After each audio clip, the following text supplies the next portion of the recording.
Hello students, in the last lecture we have seen AC circuit applied to the inductor. AC voltage was applied to the inductor and we found that the average power consumed by the inductor or the average power given by the source to an inductor comes out to be 0.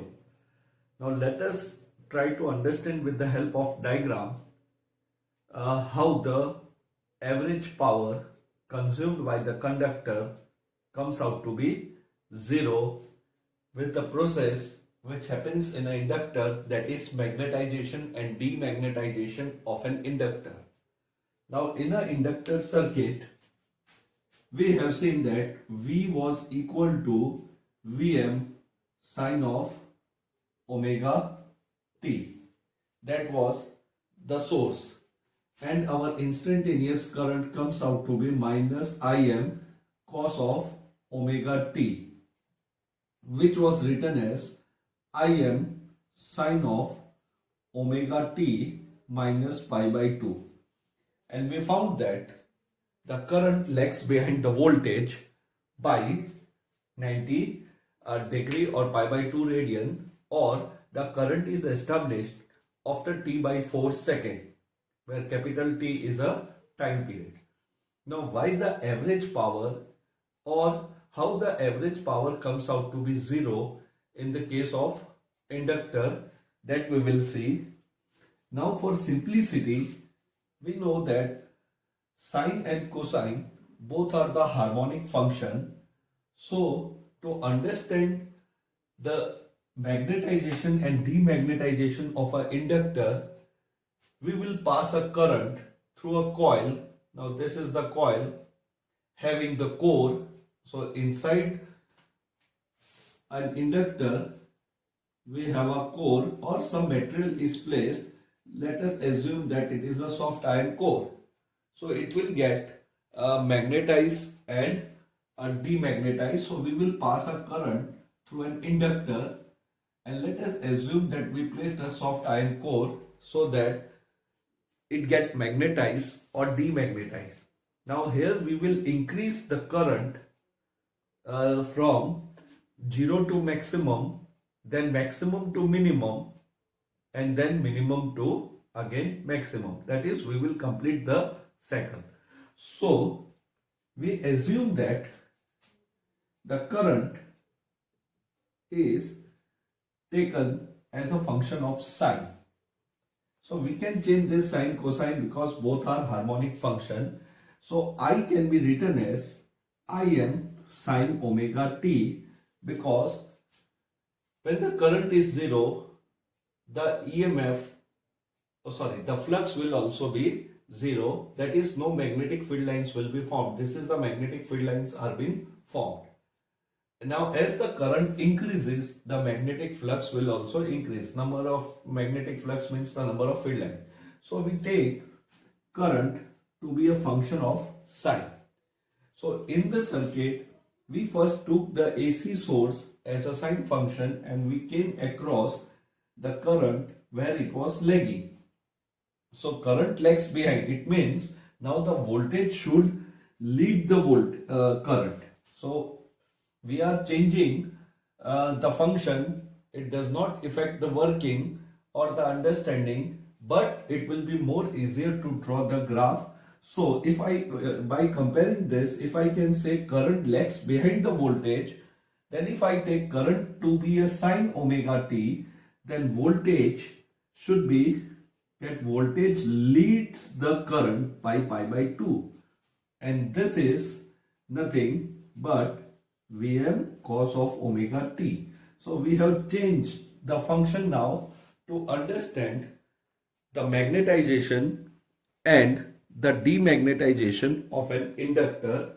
So we will try to understand with the help of a graph how the magnetization and demagnetization of an inductor take place, and for that let I is equal to Im sine omega t be the current setup in inductor at any instant, say t.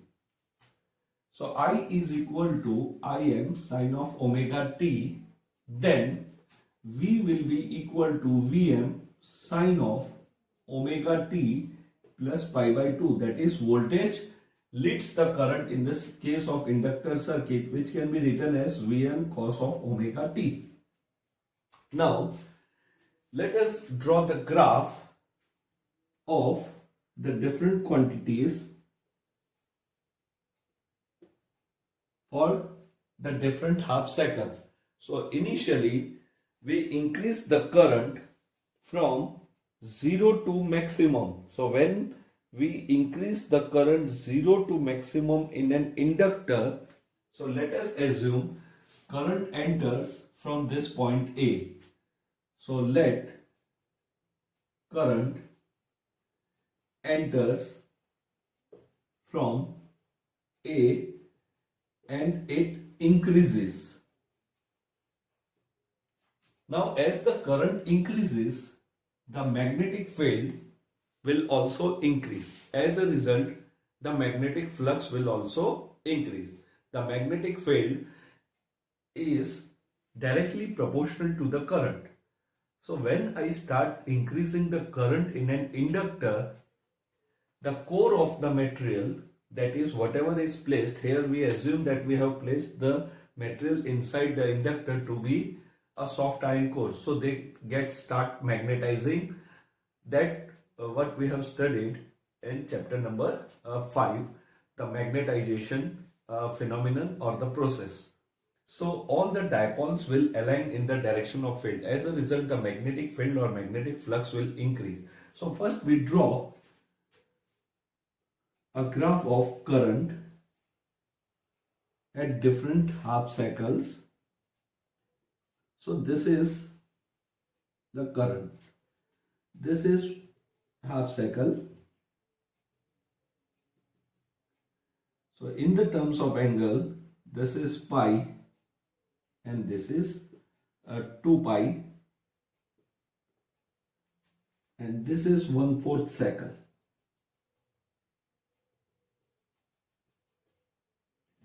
Now as the current increases, so this is 90, that is pi by 2 and this is 3 pi by 2.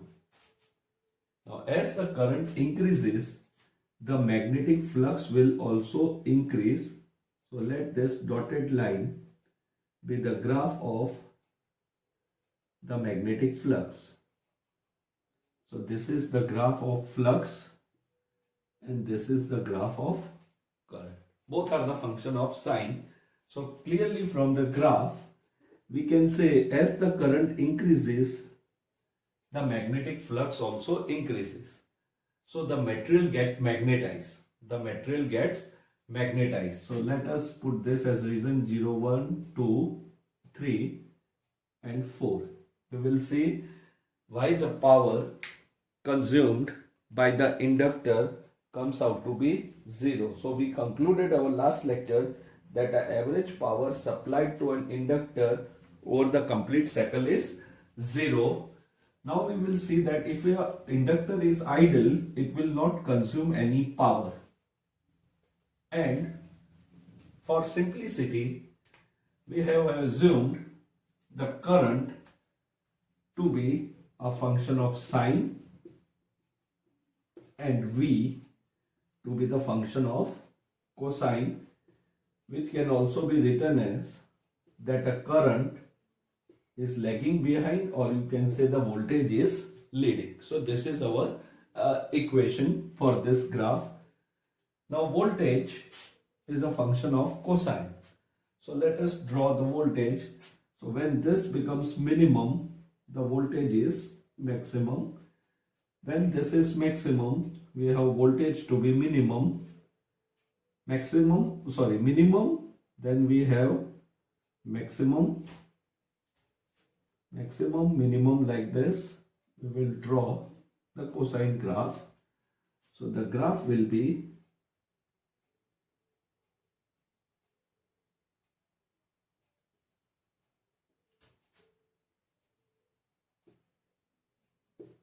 So this is the voltage graph. That is, voltage lead the current. So we have three graphs, V, flux and I. So what is the phenomenon? The current is set up in the inductor. We have a soft iron core inside the inductor. So all the dipoles will align. That is called the magnetization of the core. So if we have a soft iron core, all the dipole will align and it gets magnetization, or it is magnetized. So the current increases from 0 to maximum. So flux becomes maximum. This is the maximum flux. And this phase becomes north, then other phase will become south. So depending upon the direction of the current, so if it is seen from this side, this phase will be, a current will be flowing in a clockwise direction, and if you see from this, the current will be anti-clockwise. So we have a north and south. So the field lines or magnetic field lines are drawn. Now let us see the region from 0 to 1. Here the current is increasing from 0 to maximum. So flux is also increasing from 0 to maximum. See the voltage in this region 0 to 1. So this is the graph for 0 to 1. Here I is positive, that is increasing. The current is increasing.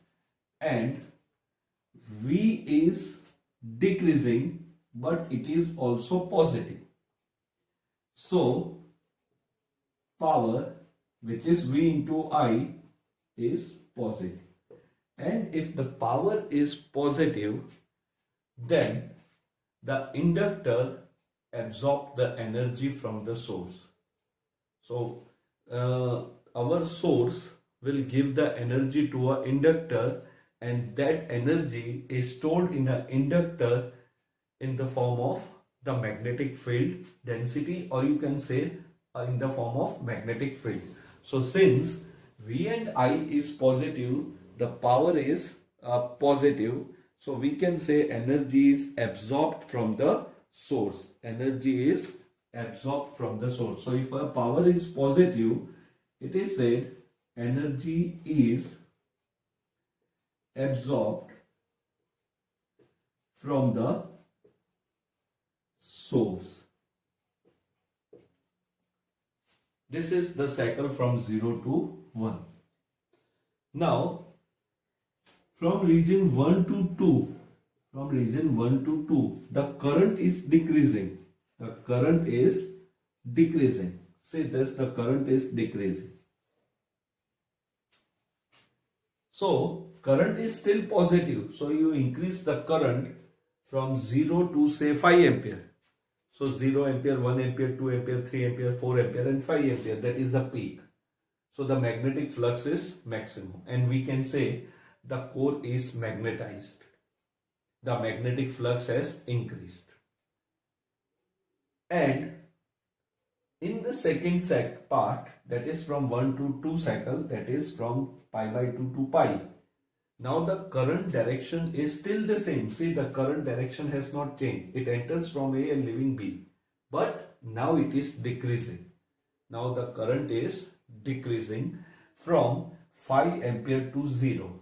It means all the dipoles are getting the torque act on it, and they are again going to their initial situation, that is demagnetization start. But here the flux will decrease. So you see the comparison. Here we have drawn 3 field lines. Here you have drawn only the 1 field line. So now after magnetization, the demagnetization start.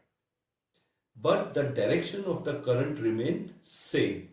So if you see this region 1 to 2, in this region current is still positive, though its value is decreasing.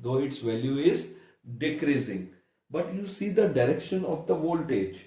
The direction of the voltage or the voltage is negative because the current is decreasing and the voltage was equal to di by dt that we did in the last lecture. So if you remember this theory, we have written V is equal to L di by dt. So current is decreasing. Current is decreasing. So final minus initial. So it will be negative. So V become negative in this portion. So current is positive. V is negative and the core is magnetized. And so power is product. So power is negative.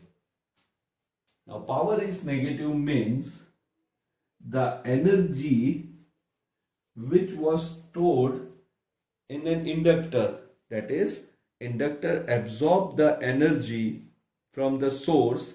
Now the energy is being given back or is returned to the source. So whatever energy was stored in this portion, that energy is given back to the circuit.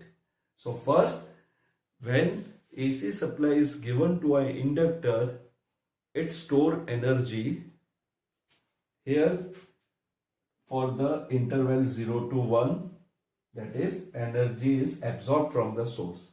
Then our product of the power becomes negative, so whatever energy it has stored, it gives back. So if I want to draw the graph of power, again it will be like that. So this shaded portion is the power. So for 0 to pi by 2, the power is positive. Then 1 to 2, the power is still positive, but it is decreasing. So absorption, giving back. Absorption, giving back. Now after the half cycle, this is the half cycle. Now the polarity will change. Now the polarity of the current, we know the polarity of the current will change after each half cycle. Now the polarity of current is changed. Now current is being sent, or it enters from B and it comes out from A. So you see the polarity changing. So current becomes maximum from 0 to maximum, maximum to minimum, that is 0 to say 5 ampere, 5 ampere to 0. Now it becomes 0 to minus 5 ampere. Again the current start increasing in the circuit, but polarity is changed. So if the current was flowing anti-clockwise or clockwise, it will be opposite in the second half cycle. So in this portion, the polarity of current has changed. So the direction of the magnetic field or the magnetic flux will also change. So now the field line direction is reversed. Now again it gets magnetized.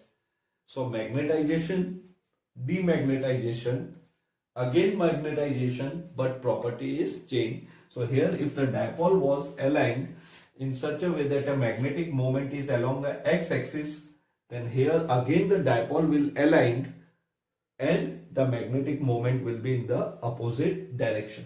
So now we come to this region 2 to 3. Now in 2 to 3 region, you see the current is negative. This is the current. And the voltage is also negative. So in this 2 region, I is negative, V is negative, so power is positive. Whenever the power is positive, energy is absorbed from the source. So again, energy is absorbed from the source. Energy does not have any direction. So again, when the current is set up in an inductor, is stored suppose 5 joule in the half 1/4 cycle, that is 0 to pi by 2. Say it stored 5 joule. Then in the next 1/4 cycle, it will give back the 5 joule energy to the source. So whatever it has absorbed, it will give back, assuming that an inductor have zero resistance. Now our source polarity has changed. Again it will absorb or it will store. So it has stored, power is positive, so energy is absorbed from the source in the region from 2 to 3 or in the region from pi to 3 pi by 2, because current is increasing, it is negative, the value is negative, voltage is also negative. So the power comes out to be positive, it means the energy is absorbed. And again you see that is the reverse of the first stage. The polarity has changed. North south, here we have south north. See the direction. It is again magnetized in opposite direction. Then in the region from 3 to 4, now we concentrate on this region. So if you see this, the V is positive, but the current is negative. This is the current. So current is again, here we will say the current increase from 0 to 5. Minus 5 means the direction is opposite, but the current has increased. Again the current is decreasing in the sense of the value. Otherwise if you take a direction minus sign, then you can say it is increasing. So again current is negative in this region, but the voltage is positive. So I is still negative. I is still negative, but V is positive. V is positive. So power is negative. So energy stored is returned back to the source. And what is the consumption of inductor? Inductor does not used or consumed any power. Whatever work was done by the source on it to establish the current, it will store the energy. So whatever work we do, mechanical work we do to move a body, then energy is neither created nor destroyed. So our mechanical energy can be converted into the kinetic potential, any energy. So this is the concept of energy. So when AC supply is given to an inductor, and if your current is increasing, then the core of the inductor is magnetized and it absorbs the power from the source. So whenever the power is positive, means it is absorbing from the source. It will not dissipate any energy. It will store energy in the form of the magnetic field. You can say magnetic in the form of magnetic field or magnetic field density. That is energy per unit volume. Then for the next 1/4 cycle, when our supply is getting decreasing or the current is decreasing, though the current is positive but it is decreasing, so V becomes negative, so the power is negative. So whatever energy it has stored, 5 joules say example, it will give back to the circuit. So this is the advantage of an inductor. It store energy, it absorb from the source, it give back.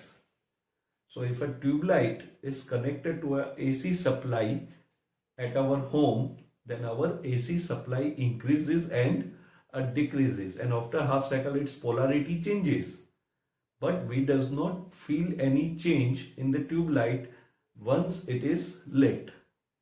So once the tube light is lit, initially it flick because inductor does not like the change. It has an inertia property, it opposes the change.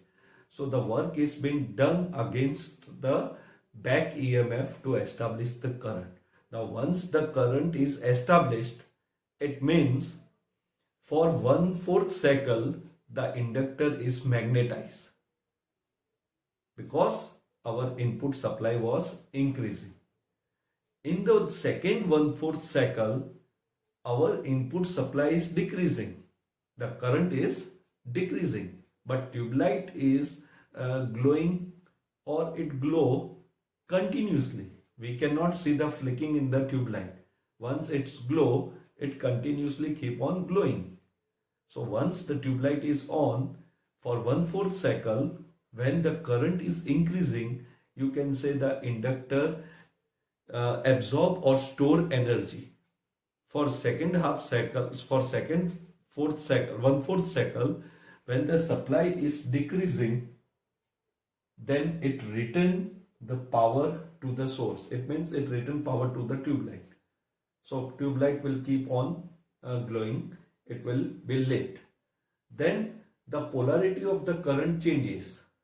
Our supply changes. So again for the next 1/4 cycle, it gets magnetized and store the energy, and in the next 1/4 cycle it will again return the power back. And if we assume that inductor have zero resistance, then it is called inductor. Pure inductor is sometimes referred as a chalk coil. So if an inductor is a ideal inductor, it means it have a zero resistance, then we can sometimes refer it as a chalk coil. So it is absorption, storing, giving back, polarity change, but storing, giving back. So this is the one cycle, and therefore in the last lecture, the power consumed by the inductor or the power given by the source, average power comes out to be 0, because if the source give 5 joule, 5 joule is returned back. Again source give 5 joule, it is returned back. So I can say inductor consume no power, or we can say the source has not dissipated any power. Whatever power it has or energy it has given to the inductor, it is returned back to the source itself. Whereas in the case of a resistor, we have a average power is equal to I square R. That is, the resistance will consume some power or there will be some power loss. But in the case of chalk coil, the average power or there is no power loss. So either you say the consumption by the inductor is 0, or you can say the average power supplied to a inductor for one complete cycle comes out to be 0. So this is how an inductor get magnetized and demagnetization. So now let us see a circuit, AC circuit connected to a capacitor. Now the next topic is AC voltage applied to a capacitor. Now in second chapter, we have seen that a capacitor was connected to a DC supply or a DC source where the potential difference was V. So when a capacitor is connected to a DC source, what happens? The current will flow for a short duration of a time, and the charge get accumulate on one plate, plus charge accumulate on one plate, and the negative charge accumulate on a other plate, and as a result the potential difference across C increases. So when capacitor is connected to DC source, current flow for short duration. Current flows for a short duration.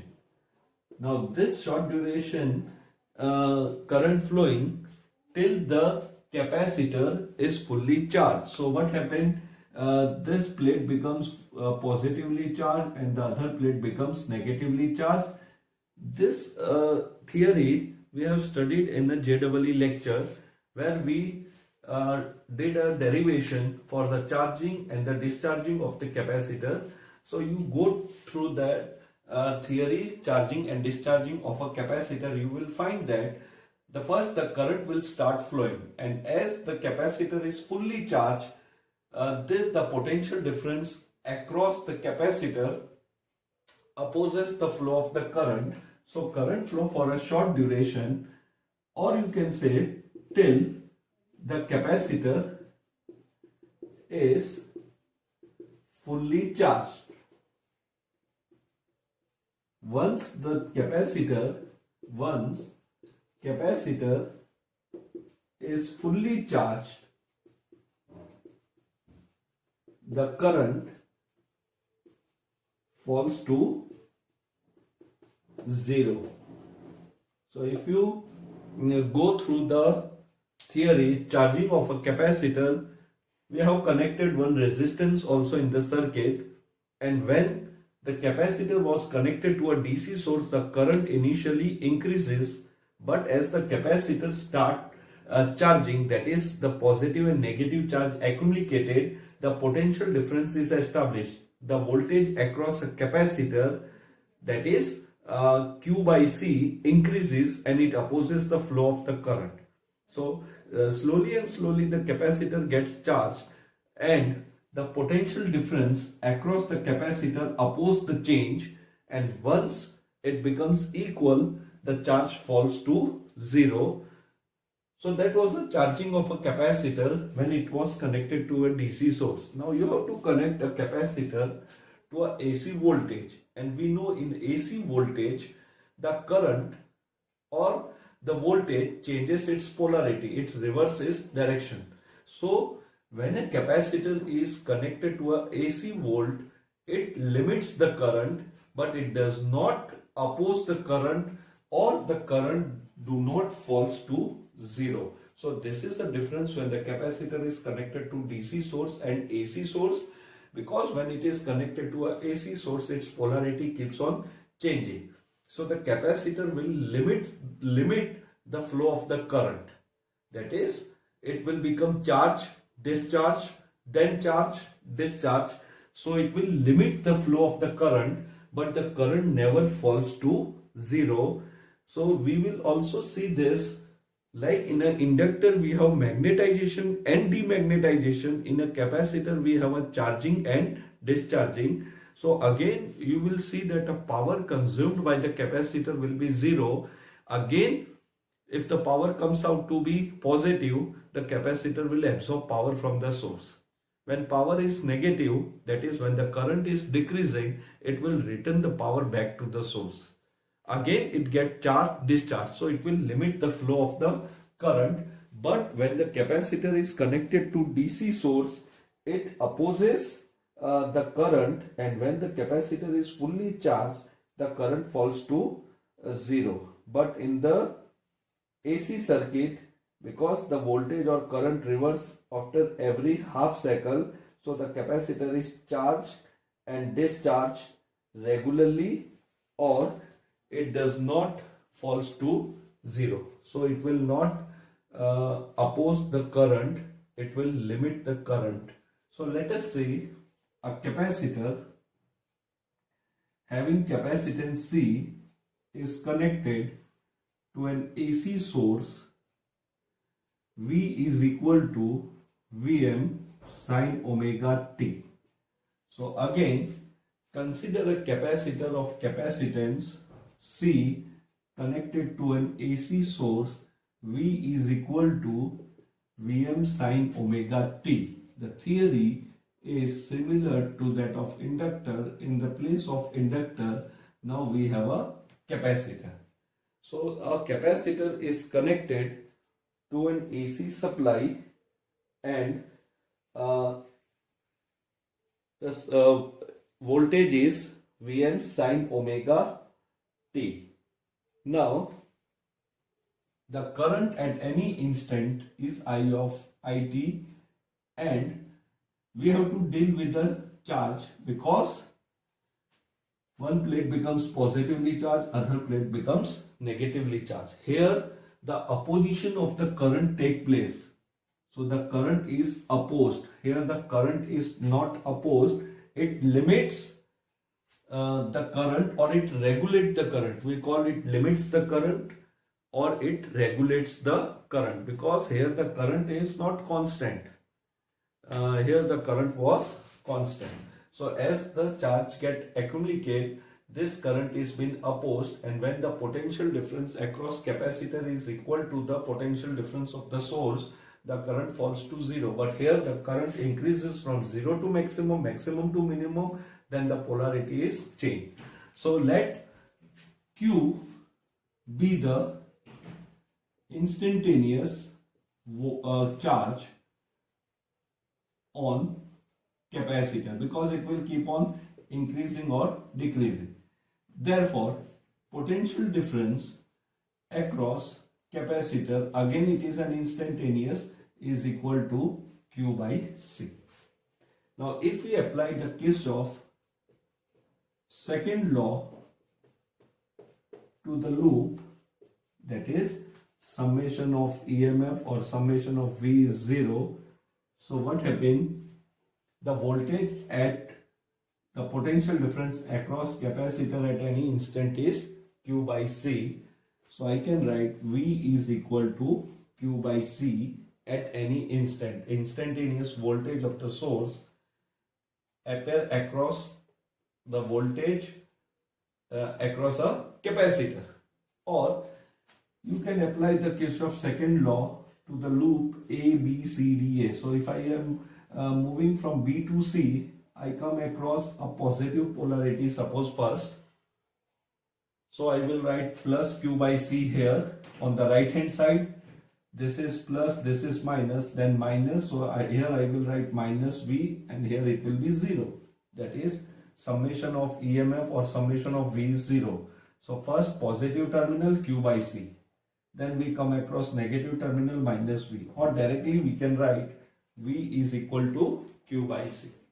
Therefore, Vm sine of omega t is equal to Q by C.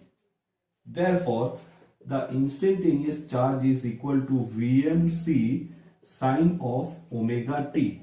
We have to find out the instantaneous current here, because then only we can compare current with the voltage.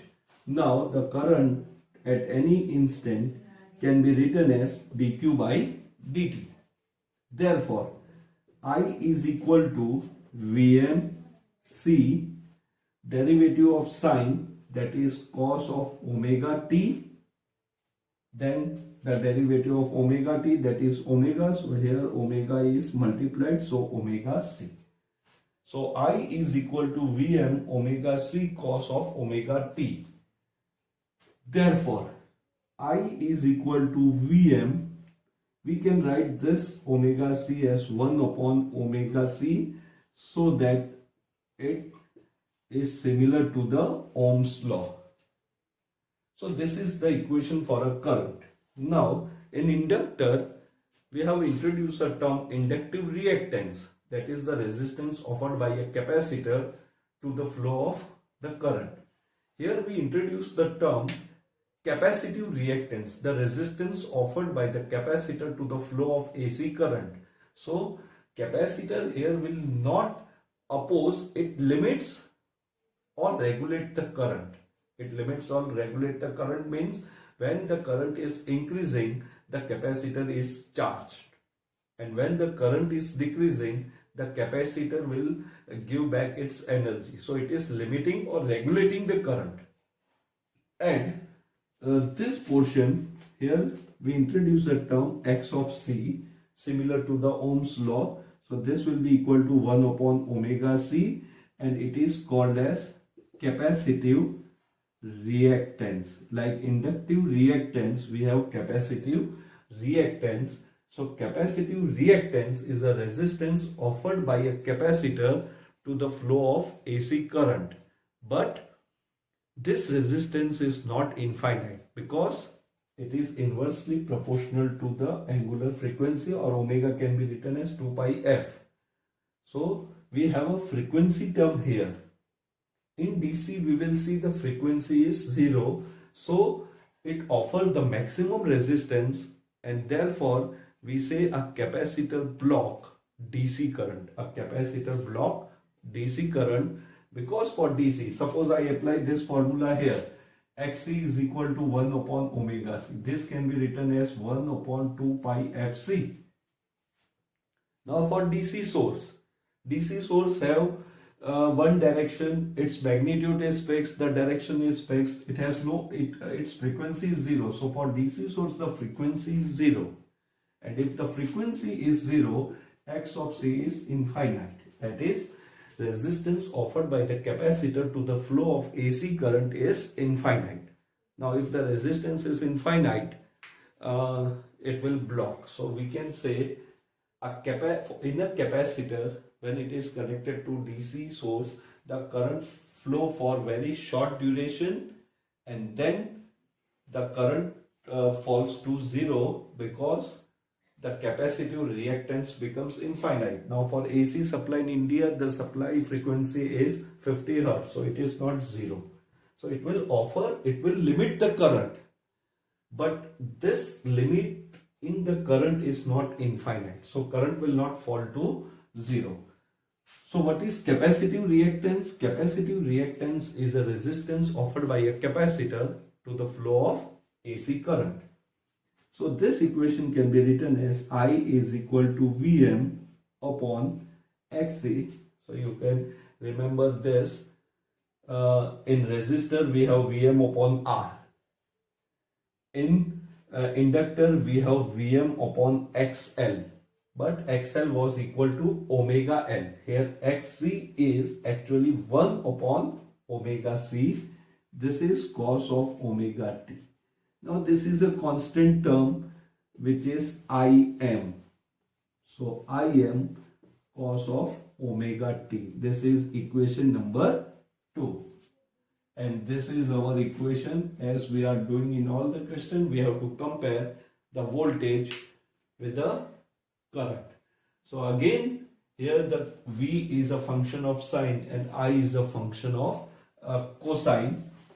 Now this cosine can be written as, now this is opposite of what we have in inductor. In inductor, when this was sine, it was minus cosine. Also you remember capacitive reactance SI unit is ohm. Dimensional formula is left as an exercise. It is same as that of resistance. So it is again a resistance only, but it is a resistance offered by a capacitor. Now let us compare this equation. So I is equal to Im cos of omega t. Now this can also be written as sine of omega t plus pi by 2. So in inductor we have written, we were having minus cosine. Here we have a plus cosine. So which can be written as sine omega t plus pi by 2. So what is the conclusion? In this circuit, current leads the voltage